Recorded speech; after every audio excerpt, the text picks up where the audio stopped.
عداوت مجھے سے کیوں اتنی، میں تو قرآن کا داعی ہوں، رسول اللہ کا وارث، صحابہ کا سپاہی ہوں، مجھے ہے کفر سے نفرت، میں تو حق کا فدائی ہوں۔ تم جو ہے نشے کی حالت میں جب ہو تو نماز کے قریب مت جاؤ۔ بات آگے بڑھتی گئی، 1-2 سال اسی طریقے سے گزرتا گیا، لیکن یہاں معاملہ بڑا پیچیدہ ہو گیا۔ انصاریوں نے اور قریشیوں میں، انصاریوں مہاجروں کے درمیان ایک جشن منا، آپس میں عرب کے مکے سے ہجرت کرنے والے مہاجرین بھی جمع ہیں اور وہاں پر مدینے کے انصاری بھی جمع ہیں۔ کھانا پینے کا دور چلا اور جشن منایا جا رہا ہے، کسی خوشی کا موقع ہے، جشن منایا جا رہا ہے۔ اسی میں لوگوں نے شراب پی لی اور شراب کے نشے میں اتنے دھت ہو گئے صحابہ کرام کہ ایک دوسرے پر فخر کرنے لگا۔ مہاجرین جو مکے سے گئے تھے کہنے لگے ہم تم سے افضل ہیں، محمد رسول اللہ ہماری قوم میں آئے ہیں، ہم قریشیوں کے اندر اللہ تعالیٰ نے نبی کو بھیجا ہے، آئے انصاریوں تم تو ذلیل ہو۔ ادھر انصاری بھی شراب کے نشے میں دھت تھے، وہ بھی کہنے لگے تم بھوکے تھے، تم ننگے تھے، اے مکے والو ہم نے پناہ دی ہے، تم فقیر تھے، تمہارے پاس تو ننگے تھے، تمہارے پاس تو پہننے کو کپڑا نہیں تھا، تم پھٹیچر حال بھی آئے تھے، ہم افضل ہیں، ہم بہتر ہیں۔ جس چیز کو اللہ کے رسول مٹانے آئے تھے، قومی عصبیت کو، اونچ نیچ کو، ذات برادری کو، جس چیز کو مٹانے کے لیے آئے، شراب کے نشے میں لوگ اسی چیز کا اظہار کر رہے ہیں، ہم تم سے افضل ہیں، ہم تم سے افضل ہیں۔ مار پیٹ کی نوبت آ گئی، یہاں مار پیٹ کی نوبت آئی، یہ چیز برداشت نہیں ہوئی، امام کائنات نے نظریں آسمان پہ ڈالی، اے اللہ یہ تو میری محنت ضائع ہو رہی ہے، بیکار ہو رہی ہے، ہم جس چیز کو ختم کرنے آئے وہی چیز یہاں پیدا ہو رہی ہے، اے اللہ اس کو ختم کر مٹا۔ یہاں نبی اکرم کی نظریں آسمان پہ اٹھی اور وہاں قرآن کی آیت نازل ہوتی ہے، یا ایھا الذین آمنوا انما الخمر والمیسر والانصاب والازلام رجس من عمل الشیطان۔ آج کلی طور پر شراب کی حرمت کا اعلان کر دیا گیا ہے، اے ایمان والو تمہارے اوپر شراب، جوا، والانصاب اور بتوں کے نام پر چڑھاوے، والازلام اور پانسے تیر پھینکے جاتے تھے، تیر ایک اونٹ کاٹا، ذبح کیا اور اس کے 100 حصے کر دیے، کوئی 5 کلو کا، کوئی 2 کلو کا، کوئی 250 گرام کا، کوئی 100 گرام کا، کوئی 3 کلو کا، اور وہ تیر پر لکھ دیا گیا، کم زیادہ 2 کلو 5 کلو ایسے وہ تیروں پہ لکھ دیا گیا اور اس کو گڑ مڑ کر دیا گیا اور اس کو پھینکا جاتا تھا تیر کو، یہ تمہارے نام کا تیر ہے جس پہ گرے گا، وہ جس پہ گرتا تھا اگر اس پہ 200 گرام لکھا ہے تو یہ 200 گرام گوشت لے کے جائے گا، اس پر 5 کلو لکھا ہے تو اس کو 5 کلو گوشت ملے گا، یعنی کسی کو زیادہ ملتا تھا کسی کو کم۔ بالکل صورتحال وہی پتی جیسی ہے جو ہمارے ہاں پتیاں چلتی ہیں نا، کہ کسی کو وہ پتی 20,000 کی 1,000 روپے دیں گے اور پھر وہ 20 لوگوں کی ہے، وہ 1 مہینے کے بعد اس کی قیمت لگتی ہے، کسی کو بولی لگتی ہے، کوئی 15,000 میں لیتا ہے تو وہ 5,000 روپیہ وہ 20 کینڈیڈیٹ میں پھر بڑھ جاتا ہے، اور ہوتا یہ ہے کہ لاسٹ میں کسی کو فل پیسہ مل جاتا ہے اور کسی کو یہاں 14,000 ملتا ہے، کسی کو 10 ملتا ہے، کسی کو 15 ملتا ہے، اور جو پیسہ بچتا ہے وہ سب لوگوں میں تقسیم ہو جاتا ہے۔ بالکل ازلام وہی چیز یہاں پر بالکل ہے، جیسے وہ تیر پھینکے جاتے تھے، کسی کے حصے میں کم آتا تھا اور کسی کو زیادہ آتا تھا، تو اس کو کلی طور پر حرام کر دیا گیا ہے۔ والازلام اور یہ پانسے کے تیر رجس من عمل الشیطان، یہ حرام ہی نہیں ہے، یہ شیطان کی گندگی ہے، یہ شیطان کی غلاظت ہے۔ فاجتنبوہ لعلکم تفلحون، تو تم ان سے بچو تاکہ تم کامیاب ہو جاؤ۔ آج اس کو کلی طور پر حرام قرار دے دیا گیا ہے۔ اتنے دور سے گزرنے کے بعد شراب کی حرمت کا اعلان ہوتا ہے۔ ہم تو پتیاں نہیں چھوڑ سکتے ہیں صاحب، میچ کھیلیں گے تو وہ بھی بد کر کھیلیں گے، جیتنے والے کو یہ ملتا ہے، یہ حرام چیزوں کی شکلیں ہیں۔ یہ میرے بھائیوں، اسلام فاؤنڈیشن کا نام ہے، اسلام پابند کرنے کا نام ہے، اور اسلام کی پابندی سے کوئی نہیں بچ سکا۔ امام کائنات سے پوچھا گیا یہ شراب کیا ہے تو اللہ کے نبی جواب دیتے ام الخبائث، یہ تمام برائیوں کی جڑ ہے، آپ حدیثوں کی کتابیں پڑھیں گے تو الخبائث ہونے کا آپ کو کیسے یہ برائیوں کی جڑ ہے وہ آپ کی عقل کے دروازوں کو کھولتی چلی جائے گی۔ حضرت عثمان غنی رضی اللہ تعالیٰ عنہ اس حدیث کے راوی ہیں، یہ حدیث سنن نسائی کے صفحات پر آپ کو ملے گی۔ حضرت عثمان غنی اس واقعے کو روایت کرتے ہیں کہ ایک بہت بڑا عابد تھا، ایک بہت بڑا عبادت گزار شخص تھا، بہت نیک آدمی تھا، لیکن اس زمانے کی ایک بدکار عورت اس کے اوپر فریفتہ ہو گئی، اس کی عاشق ہو جاتی ہے اور کسی طریقے سے اس نیک انسان کو، اس عابد کو، اس عبادت گزار کو اپنے پھندے میں پھانسنے کی کوشش کرتی ہے۔ اس نے اپنی لونڈی کو، اپنی خادمہ کو بھیجا کہ ایک مسئلے میں ہمیں فلاں آدمی کی گواہی چاہیے، وہ نیک آدمی ہے، عبادت گزار ہیں، ان کو میرے گھر تک لاؤ تاکہ ان سے گواہی لے لی جائے۔ کسی معاملے میں گواہی، سچی گواہی کی ضرورت ہے، اور عبادت گزار آدمی سے سچی گواہی کون دے گا اس سے زیادہ؟ وہ لونڈی ان کے پاس جاتی ہے اور کہتی ہے کہ آپ کو ہماری گھر کی مالکہ نے بلایا ہے، ایک معاملے میں سچی گواہی چاہیے اور آپ اس معاملے کے گواہ ہیں۔ انہوں نے کہا اگر میری گواہی سے کوئی معاملہ اگر بن رہا ہے تو کیا حرج ہے، چلنا چاہیے۔ جیسے ہی گئے اس لونڈی نے دروازہ کھولا، یہ جیسے ہی دروازے کے اندر گئے دروازہ بند ہو جاتا ہے، اور اندر چلیے میری مالکہ اندر ہے۔ اس نے دوسرا دروازہ کھولا، جیسے یہ دوسرے دروازے کے اندر جاتے ہیں دوسرا دروازہ بھی بند ہو جاتا ہے۔ تیسرا دروازہ کھولا، جیسے ہی وہ تیسرے دروازے کے اندر جاتے ہیں تو تیسرا دروازہ بھی یہاں بند ہو جاتا ہے۔ آگے چوتھے دروازے کے پاس جاتے ہیں تو کیا دیکھتے ہیں کہ ایک بہت ہی خوبصورت حسین و جمیل عورت بیٹھی ہوئی ہے، اس کے پاس شراب کا ایک پیالہ بھی رکھا ہوا ہے، اور ایک نوجوان خوبصورت لڑکا بھی ہے اس کے پاس، لیکن چھوٹا بچہ ہے وہ۔ اس عورت نے ان کو بلایا اور کہنے لگی جناب ہم نے آپ کو کسی گواہی کے لیے نہیں بلایا ہے، میں نے آپ کو صرف ایک کام کے لیے بلایا ہے، اور وہ کام یہ ہے کہ آپ یا تو میرے ساتھ زنا کریں، میرے ساتھ بدکاری کریں، میرے ساتھ غلط کام کریں۔ اگر آپ یہ نہیں کرتے تو اس بچے کو قتل کریں، جو بیٹا میرے پاس بیٹھا ہوا جو لڑکا ہے، جو اس لڑکے کو قتل کریں، اس بچے کو قتل کریں، اور یہ بھی نہیں کر سکتے تو شراب پئیں۔ ان تین کاموں میں سے ایک کام آپ کو کرنا ہے۔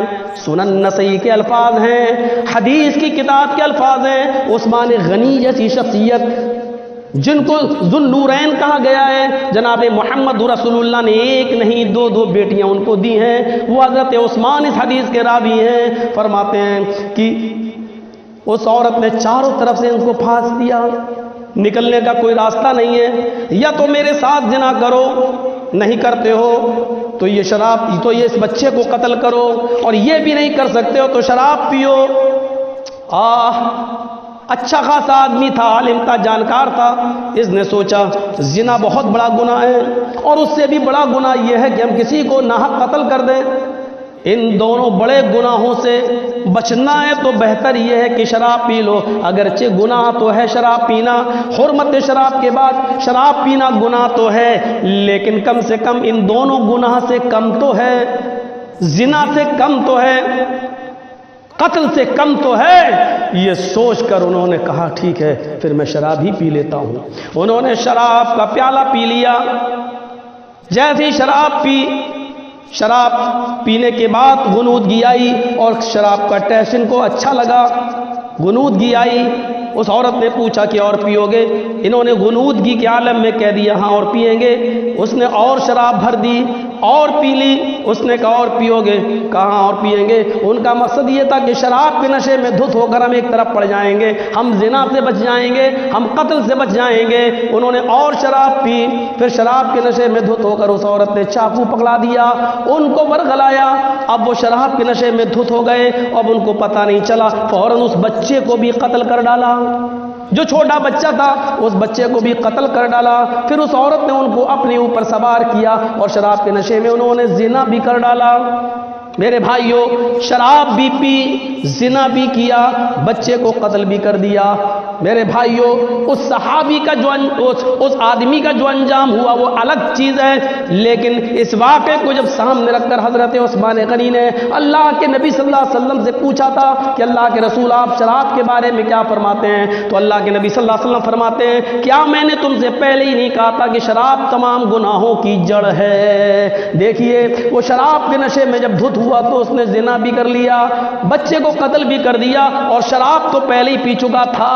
اس لیے شراب کے نشے میں دھت ہوا ہے، اس لیے فرمایا کہ شراب ام الخبائث ہے، تمام برائیوں کی جڑ ہے۔ کہاں سوچتی ہے آج ہماری نوجوان نسل؟ چسکا لگا ہے، بھاگ رہی ہے، دوڑ رہی ہے۔ یقین مانیے، شاہی جامع مسجد کے ممبر پر کھڑے ہو کر ذمہ داری کے احساس کے ساتھ کہہ رہا ہوں، ہمارا محلہ بھی اس سے بچا ہوا نہیں۔ وہ نوجوان نسل جن کی ابھی شادیاں نہیں ہوئی ہیں اور دھڑلے کے ساتھ شراب کے ساتھ موج مستی کر رہے ہیں، اپنے آپ کو تباہی کے راستے پر لے جا رہے ہیں۔ شراب کے جو نقصانات ہیں جسمانی طور پر وہ تو الگ، جو آپ کے پھیپھڑوں اور آپ کے کلیجے پر ڈائریکٹ اثر انداز ہوتے ہیں وہ ایک الگ، لیکن گناہگار ایسا بنا دیتے ہیں۔ میں آپ کو ایک ایسے واقعے کی طرف لے جاتا ہوں، اس واقعے کے بعد میں اپنی بات کو ختم کر دوں گا، اس سے آپ کو احساس ہوگا کہ جب شراب کی حرمت کا اعلان ہو گیا تو صحابہ کرام کی نظر میں یہ شراب کی قباحت کتنی زیادہ ہو گئی۔ شراب حرام کر دی گئی، اللہ کے رسول اس دنیا سے رخصت ہو گئے۔ اللہ کے نبی کے زمانے کے بعد ابو بکر صدیق کا زمانہ آیا، ابو بکر صدیق کے بھی 2 سال گزر گئے۔ حضرت عمر فاروق کا زمانہ آیا، حضرت عمر فاروق کے زمانے کو بھی 3-4 سال خلافت کے گزر گئے۔ اب سوچ لیجئے حرام ہوئے کتنے سال ہو گئے۔ لیکن اس کے بعد الاصابہ فی تمیز الصحابہ میں حافظ احمد ابن حجر العسقلانی رحمۃ اللہ علیہ نے اس واقعے کو نقل کیا ہے کہ حضرت عمر فاروق کے زمانے میں ایک شخص کو پیش کیا گیا، وہ بھی صحابی ہیں، اور جانتے ہو صحابی کا نام کیا ہے؟ اس صحابی کا نام ہے قدامہ ابن مظعون۔ اس صحابی رسول کا نام ہے قدامہ ابن مظعون۔ نہایتی بوڑھے ہو چکے ہیں، بھائی اللہ کے رسول کا زمانہ ختم، ابو بکر کا زمانہ ختم، حضرت عمر فاروق کے بھی زمانے کے 3-4 سال گزر چکے، تو بڑھاپا تو آ ہی جائے گا۔ اس بڑھاپے کے اندر ان کو بیماریاں لاحق ہو گئیں، تو انہوں نے رات میں نیند نہیں آ رہی تھی، تکلیف اور درد کی وجہ سے وہ کرا رہے تھے۔ انہوں نے سوچا کہ تھوڑی سی شراب پی لوں، شراب کے نشے میں جب ہم دھت ہو جائیں گے تو ہمیں آرام سے نیند آ جائے گی۔ یاد رکھیے، مجبوری ہے، بڑھاپا ہے، بیماریاں لاحق ہیں، لیکن اس کے بعد انہوں نے سوچا کہ ہم تھوڑی سی شراب پی لیں۔ انہوں نے تھوڑی سی شراب اس نیت سے پی لی کہ شراب کے نشے میں ہم درد کو بھول جائیں گے اور ہمیں نیند آ جائے گی۔ شراب تو پی لی، نیند بھی آ گئی، لیکن اس کی خبر حضرت ابو ہریرہ رضی اللہ تعالیٰ عنہ کے ذریعے حضرت عمر فاروق کو مل گئی۔ انہوں نے کہا کہ بیماری کی حالت میں، پریشانی کی حالت میں انہوں نے شراب پی لی تھی، اس لیے میں سمجھتا ہوں کہ اتنی اجازت تو ملنی چاہیے۔ حضرت عمر فاروق نے حضرت قدامہ ابن مظعون کو بلایا اور کہا کہ مجھے تمہارے بارے میں یہ رپورٹ ملی ہے۔ ان کے رشتہ دار آ گئے قدامہ ابن مظعون کے، فرمایا ہاں شراب تھوڑی سی انہوں نے پی لی تھی، اس لیے پی لی تھی تاکہ ان کو آرام سے نیند آ جائے، بہت تکلیف ہے اور 50 بیماریوں نے ان کو گھیر رکھا ہے۔ حضرت عمر فاروق فرماتے ہیں ہمیں جناب محمد رسول اللہ کی شریعت میں، آپ کی احادیث کے اندر، آپ کی زندگی میں ہمیں ایسا کوئی واقعہ نہیں ملا کہ اللہ کے رسول نے مجبوری میں بھی اور بیماری میں بھی کسی کو شراب پینے کی اجازت دی ہو، لہذا میں امیر المومنین ہوں، میں ان کو حد جاری کروں گا، میں ان کے اوپر 40 کوڑے لگاؤں گا۔ اب یہاں صحابہ میں اختلاف ہو جاتا ہے۔ حضرت ابو ہریرہ اور دوسرے بڑے بڑے صحابہ اور قدامہ ابن مظعون کے رشتہ دار کہنے لگے امیر المومنین آپ کیسے اس آدمی کو سزا دے سکتے ہیں؟ یہ بوڑھا ہو چکا ہے، 50 بیماری کے اندر ملوث ہے اور نیند کی وجہ سے تکلیفوں سے بچنے کے لیے درد سے کراہ رہا تھا، جس کی وجہ سے اس نے تھوڑی سی شراب پی لی۔ حضرت عمر فاروق کہتے ہیں اپنی دلیلیں اپنی پاکٹ میں رکھو، اپنی دلیلیں اپنے پاکٹ میں رکھو، یا میرے سامنے وہ دلیل لاؤ جس میں جناب محمد رسول اللہ نے مجبوری میں کسی کو شراب پینے کی اجازت دی ہو۔ وہ دلیل کہیں نہیں تھی، اس لیے حضرت عمر فاروق نے کہا میں ان کو کوڑے لگاؤں گا۔ اب صحابہ میں مشورہ ہوا، حضرت عمر اکیلے ایک طرف اور تمام بڑے بڑے صحابہ اکیلے ایک طرف۔ اب مشورہ یہ دیا کہ امیر المومنین بھلے ہی آپ ان کو کوڑے لگائیے، ٹھیک ہے کوڑے لگائیے، لیکن اس وقت تک کے لیے ان کو مہلت دے دیجئے، یہ طبیعت ان کی خراب ہے، تھوڑا افاقہ ہو جائے، تھوڑا سا سدھار ہو جائے، یہ بستر سے اٹھنے چلنے لگے، مسجد میں نماز پڑھنے کے لیے جانے لگے، اتنی مہلت ان کو دے دیجئے، ان کو 50 بیماریوں نے گھیر رکھا ہے۔ آئے اٹاوا کی نوجوان نسل، اگر میری آواز تمہارے کانوں میں جا رہی ہے تو یہی واقعہ تمہارے دل کو تھر تھرانے کے لیے اور تمہارے دل میں کپ کپی پیدا کرنے کے لیے کافی ہے۔ بوڑھے ہیں، بیماری کی حالت میں تھوڑی سی شراب پی رکھی ہے، مہلت مانگی جا رہی ہے، اتنے دن کی مہلت دے دیجئے تاکہ چلنے پھرنے لگیں اور تھوڑی سی بیماری سے فاقہ ہو جائے۔ حضرت عمر کہتے ہیں اے محمد رسول اللہ کے پیارے ساتھیوں، میں بھی چاہتا ہوں کہ ان کو تھوڑی سی مہلت دے دوں، ان کے بڑھاپے کا دکھ مجھے بھی ہے، ان کی بیماری کی تکلیف مجھے بھی ہے، لیکن یہ بتاؤ ان کو مہلت اگر میں دے دیتا ہوں، اس مہلت سے پہلے اگر میں ہی اس دنیا سے چلا جاؤں، میرا ہی انتقال ہو جائے، تو ان کے اوپر حد شرعی کا نفاذ کس کے سر پر ہوگا؟ قیامت کے دن میں اپنے رب کو کیا منہ دکھاؤں گا؟ میں تمہاری ایک بھی بات نہیں مانوں گا۔ ان کو اسی حال میں، اسی بیماری میں، اسی وقت ان کو 40 کوڑے مارے جائیں گے۔ لہذا حضرت عمر نے درہ نکالا اور ان کو 40 کوڑے مارے۔ اس 40 کوڑے مارنے کا اثر یہ ہوا کہ پھر زندگی بھر قدامہ ابن مظعون پھر بستر پر پڑے رہے، زندگی بھر پھر اٹھ نہیں سکے، اور ایک لمبی بیماری کے بعد، اسی کوڑوں کے بعد انہوں نے بستر پہ آخری سانس لی۔ لیکن بڑے بڑے صحابہ بھی ایک لمبی مدت تک حضرت عمر فاروق سے ناراض رہے، لیکن حضرت عمر فاروق کو کوئی پرواہ نہیں ہوئی، انہوں نے میری جو ذمہ داری تھی وہ میں نے پورا کر دیا ہے۔ میرے پیارے ساتھیوں غور کیجیے آپ، پھر تو آپ یہ کہیں گے کہ جرجی صاحب پھر تو نیند کی گولی بھی نہیں لی جا سکتی ہے۔ نہیں، نیند کی گولی آپ لے سکتے ہیں، لیکن کب؟ اسی لیے کہا گیا جھولا چھاپ ڈاکٹروں کے پاس مت جائیے، آپ کسی میڈیکل اچھے ڈاکٹر کے پاس جائیے، جب وہ آپ کو پھر آپ کی مرض کے حساب سے دیکھے گا آپ کو کتنے پوائنٹ پاور کی ضرورت ہے، کتنے نیند کی ضرورت ہے۔ میرے بھائیوں، جب وہ ڈیسائیڈ کرے تو علاج کرانا سنت ہے۔ کسی اچھے میڈیکل پریکٹس کرنے والے آدمی کی دوا کو آپ استعمال کر سکتے ہیں، لیکن صرف دوا بیماری میں شراب کا استعمال پھر بھی آپ کے لیے جائز نہیں ہوگا۔ میرے بھائیوں، شراب عقل کو کھول دیتی ہے۔ عقل کے معنی کیا ہے؟ عربی میں اقال کس کو کہتے ہیں؟ رسی کو کہتے ہیں، جس سے گھوڑا باندھا جاتا ہے، بکری باندھی جاتی ہے، کیا کہتے ہیں اس کو؟ اقال۔ اور اسی اقال سے بندہ عقل انسان کو باندھے رکھتی ہے، کیا صحیح ہے کیا غلط ہے، انسان کو اس بات کی تمیز، عقل کا معنی باندھنا، انسان کو باندھے رکھتی ہے۔ شراب پینے کے بعد وہ بند ٹوٹ جاتا ہے، انسان کو اچھائی و برائی کا خیال نہیں رہتا ہے۔ اس لیے میرے پیارے ساتھیوں، یہ شراب عقل کو ڈھانپ دیتی ہے اور کھول کے رکھ دیتی ہے، انسان کو اچھائی برائی، ماں بہن کا کوئی فرق نہیں رہتا ہے۔ تو حضرت قدامہ ابن مظعون کے اس واقعے کو یاد رکھیے، بیماری کی حالت میں بھی آپ نے اجازت نہیں دی۔ بیمار اس قدامہ ابن مظعون کو، جن کو 50 بیماریاں تھیں، اس کے باوجود ان کو تھوڑی سی شراب، وہ بھی مجبوری میں پینے کے عوض کہ مجھے نیند آ جائے گی، اس عوض میں بھی شراب پینے پر ان کو کوڑے لگائے گئے۔ ہم سوچیں کتنی آزادی کے ساتھ ہم گھوم رہے ہیں اور نئے سال کا جشن شراب کے نشے میں ہم منا رہے ہیں۔ اللہ تعالی ہمیں اس برائی سے بچنے کی توفیق عطا فرمائے، اور شراب جیسی بدترین لعنت، اور شراب جیسی بدترین چیز، اور شراب جیسی ام الخبائث جو ہماری تمام سماج کی تمام برائیوں کی جڑ ہے۔ اور افسوس تو یہ ہے کہ شادیوں میں شراب کی بوتلیں آئیں اور نان گوشت کے ساتھ ساتھ شراب کی بوتلیں بھی چلیں۔ میرے پیارے ساتھیوں، جس سماج اور جس معاشرے میں شادیوں میں یہ حال ہو جائے تو سمجھ لو کہ یہ قوم ICU پر لیٹی ہوئی ہے، مر چکی ہے، روح نکل چکی ہے اس قوم کے اندر سے، یہ تو بس زندہ ہے، ICU پر لیٹی ہوئی ہے۔ ڈاکٹر نے کہہ دیا ICU سے نکالو گی تو موت ہے، یہ قوم ICU پر لیٹی ہوئی ہو جو بدقماش ہو جائے اور شراب کی نشیڑی ہو جائے۔ بہت جلدی میٹنگیں ہو جاتی ہیں، بہت جلدی پنچایتیں جڑ جاتی ہیں، کوئی لڑکا کسی لڑکی کو لے کے بھاگ جائے تو سماج میں فوراً میٹنگیں ہونے لگتی ہیں۔